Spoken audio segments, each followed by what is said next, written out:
ঘোষণাপত্র পাঠ করার জন্য বিনীত অনুরোধ করছি দৈনিক আমার দেশের সম্পাদক মাহমুদুর রহমানকে। আমরা আজকের এই অনুষ্ঠানের ঘোষণাপত্র পাঠ করার জন্য বিনীত অনুরোধ করছি দৈনিক আমার দেশের সম্পাদক মাহমুদুর রহমানকে। আর এই ঘোষণাপত্রে আমাদের সকলের আজকের বক্তব্য। বিসমিল্লাহির রহমানির রহিম।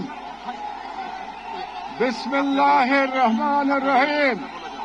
আল্লাহর নামে শুরু করছি, যিনি পরাক্রমশীল, পরাক্রমশালী, যিনি ন্যায় বিচার প্রতিষ্ঠাকারী, যিনি মজলুমের পাশে থাকেন আর জালিমের পরিণতি নির্ধারণ করেন। আজ আমরা বাংলাদেশের জনতা যারা জুলুমের ইতিহাস জানি, প্রতিবাদের চেতনা ধারণ করি, সমবেত হয়েছি গাজার মৃত্যু ভয়হীন জনগণের পাশে দাঁড়াতে।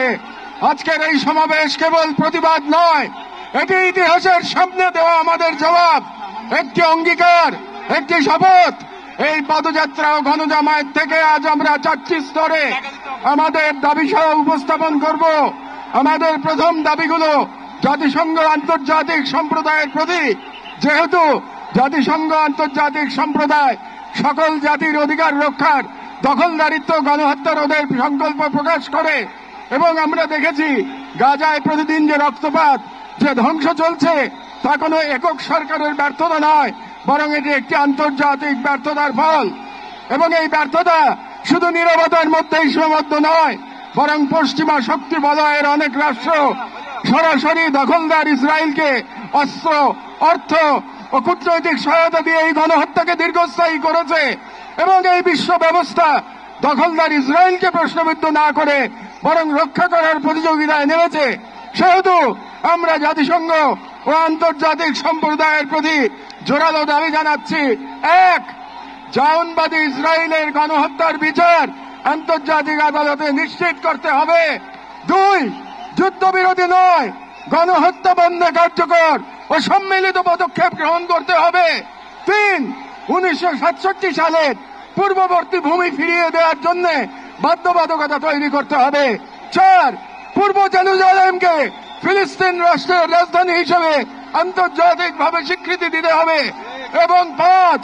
ফিলিস্তিনিদের আত্মনিয়ন্ত্রণ, নিরাপত্তা এবং রাষ্ট্রীয় সার্বভৌমত্ব প্রতিষ্ঠার পথ উন্মুক্ত করতে হবে।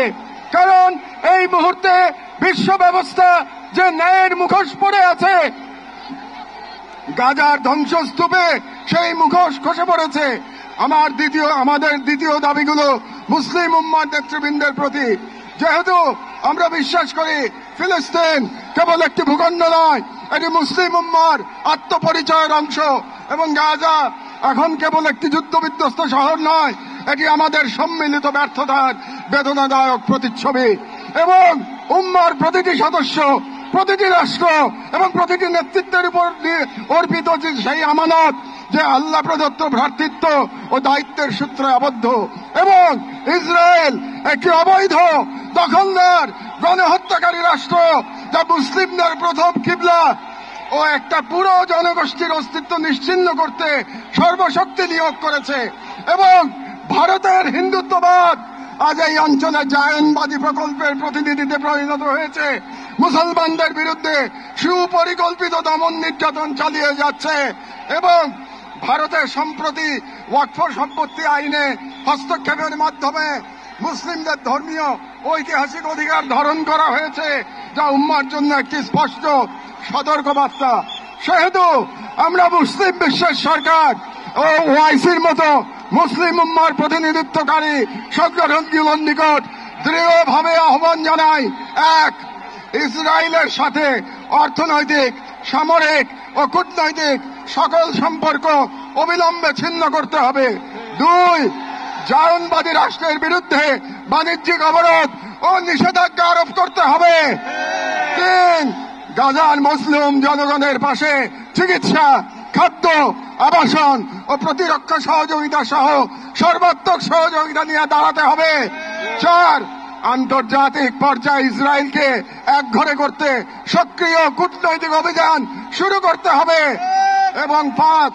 জায়নবাদের দোসর ভারতের হিন্দুত্ববাদী শাসনের অধীনে মুসলিমদের অধিকার হরণ, বিশেষ করে ওয়াকফ আইনে হস্তক্ষেপের মতো রাষ্ট্রীয় আগ্রাসনের বিরুদ্ধে ওআইসি ও মুসলিম রাষ্ট্রগুলোকে দৃঢ় প্রতিবাদ ও কার্যকর কূটনৈতিক অবস্থান নিতে হবে। কারণ গাজার রক্ত প্রবাহে আমরা লজ্জিত হওয়ার আগেই গাজার পাশে দাঁড়ানোই উম্মার জন্য সম্মানের একমাত্র পথ।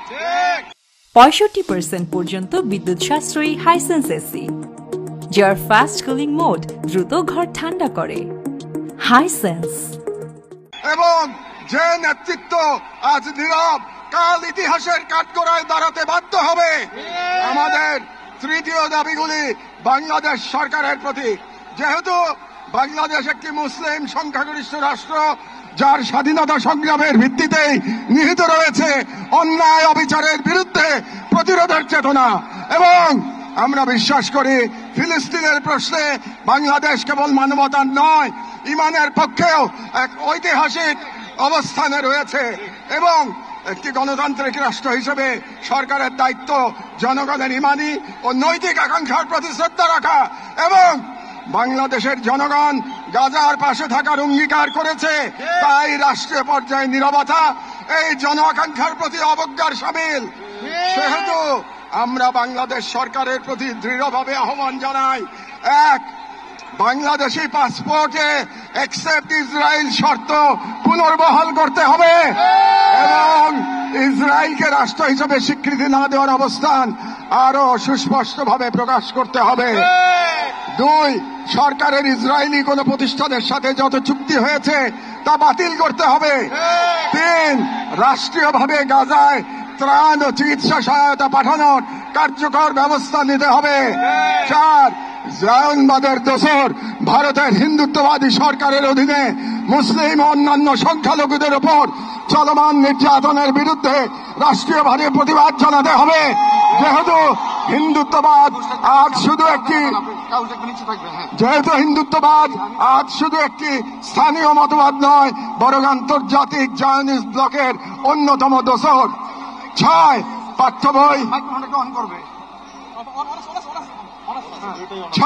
পাঠ্য বই ও শিক্ষানীতিতে আল আকসা, ফিলিস্তিন এবং মুসলিমদের সংগ্রামী ইতিহাসকে অন্তর্ভুক্ত করতে হবে, যাতে ভবিষ্যৎ মুসলিম প্রজন্ম নিজেদের ইতিহাস, ঐতিহ্য ও আত্মপরিচয় নিয়ে গড়ে ওঠে। কারণ রাষ্ট্র কেবল সীমানা নয়, রাষ্ট্র এক আমানত, আর এই আমানত রক্ষা করতে না পারলে ইতিহাস আমাদের ক্ষমা করবে না। আমাদের সর্বশেষ দাবিগুলো নিজেদের প্রতি, যা মূলত একটি অঙ্গীকার দাবা। যেহেতু আমরা বিশ্বাস করি আল কুদস কেবল একটি শহর নয়, এটি ইমানের অংশ, এবং আমরা জানি বাইতুল মুকাদ্দাসের মুক্তি অন্য কারো হাতে নয়, আমাদেরই কোন প্রজন্মের হাতে তা লেখা হবে। এবং আমরা বুঝি জায়নবাদের প্রতিষ্ঠা মূলত আমাদের নিজেদের আত্মবিস্মৃতির ফল, এবং আজ যদি আমরা প্রস্তুত না হই, তাহলে আল্লাহ না করুন কাল আমাদের সন্তানেরা হয়তো এমন এক বাংলাদেশ পাবে যেখানে হিন্দুত্ববাদ ও জায়নবাদ একত্রে নতুন গাজা তৈরি করবে। এবং গাজা আমাদের জন্য এক আয়না, যেখানে আমরা দেখতে পাই কিভাবে বিশ্বাসী হওয়া মানে কেবল বেঁচে থাকা নয়, সংগ্রামে দৃঢ় থাকা। সেহেতু আমরা এই মাটির মানুষ, এই মুসলিম ভূখণ্ডের নাগরিক, এই কওমের সন্তান এবং সর্বোপরি মুসলিম উম্মার সদস্য একটি অঙ্গীকার করছি, এক, আমরা সকলে স্বতঃস্ফূর্তভাবে বয়কট করব প্রত্যেক সেই পণ্য, কোম্পানি ও শক্তিকে যারা ইসরায়েলের দখলদারিত্ব টিকিয়ে রাখে। দুই, আমরা আমাদের সমাজ এবং ভবিষ্যৎ প্রজন্মকে প্রস্তুত করব যারা ইসলাম ও মুসলিম উম্মার সকল প্রতীক ও নিদর্শনকে সংরক্ষণ ও পুনরুদ্ধার করবে ইনশাআল্লাহ। তিন, আমরা আমাদের সন্তানদের এমন ভাবে গড়ে তুলব যারা নিজেদের আদর্শ ভূখণ্ড রক্ষায় জান ও মালের সর্বোচ্চ থেকে প্রস্তুত থাকবে। চার, আমরা বিভাজিত হব না, কারণ আমরা জানি বিভক্ত জনগণকে দখল করতে দেরি হয় না। আমরা ঐক্যবদ্ধ থাকব যাতে এই বাংলাদেশ কখনো কোনো হিন্দুত্ববাদী প্রকল্পের পরবর্তী গাজায় পরিণত না হয়। আমরা শুরু করব নিজেদের ঘর থেকে, ভাষা, ইতিহাস, শিক্ষা, সংস্কৃতি, অর্থনীতি, সমাজ সবখানে এই অঙ্গীকারের ছাপ রেখে। আমরা মনে রাখব গাজার শহীদরা কেবল আমাদের দোয়া চান না, তারা আমাদের প্রস্তুতি চান। শেষ কথা, শান্তি বর্ষিত হোক গাজার সম্মানিত অধিবাসীদের উপর, তাদের উপর যারা নজিরবিহীন সবর করেছেন, যারা অবিচল ইমানের পর প্রমাণ দিয়েছেন, যারা ধ্বংসস্তূপের মাঝেও প্রতিরোধের আগুন জ্বেলেছেন, বিশ্বের নীরবতা উদাসীনতার যন্ত্রণা হাসি মুখে বুকের মাঝে ধারণ করেছেন। শান্তি বর্ষিত হোক তাদের প্রতি যারা নাম রেখে গেছেন ইজ্জতের খতিয়ানে। শান্তি বর্ষিত হোক হিন্দ রজব, রিম এবং ফাদি আবু সালেহ সহ সকল শহীদদের উপর, যাদের রক্ত দ্বারা গাজার পবিত্র ভূমি আরো পবিত্র হয়েছে, যাদের চোখে ছিল প্রতিরোধের অগ্নিশিখা। শান্তি বর্ষিত হোক বাইতুল মুকাদ্দাসের গর্বিত অধিবাসীদের উপর, যাদের হৃদয়ে এখনো ধ্বনিত হয় আল কুদস লানা, আল কুদস আমাদের। গাজার জনগণকে অভিনন্দন। আপনারা ঈমান, সবর আর কুরবানির মহাকাব্য রচনা করেছেন, দুনিয়াকে দেখেছেন ঈমান আর তাওয়াক্কুলের শক্তি। আমরা বাংলাদেশের মানুষ শাহজালাল আর শরীয়তুল্লাহর ভূমি থেকে দাঁড়িয়ে আপনাদের সালাম জানাই, আপনাদের শহীদদের প্রতি ভালোবাসা ও শুভেচ্ছা জানাই।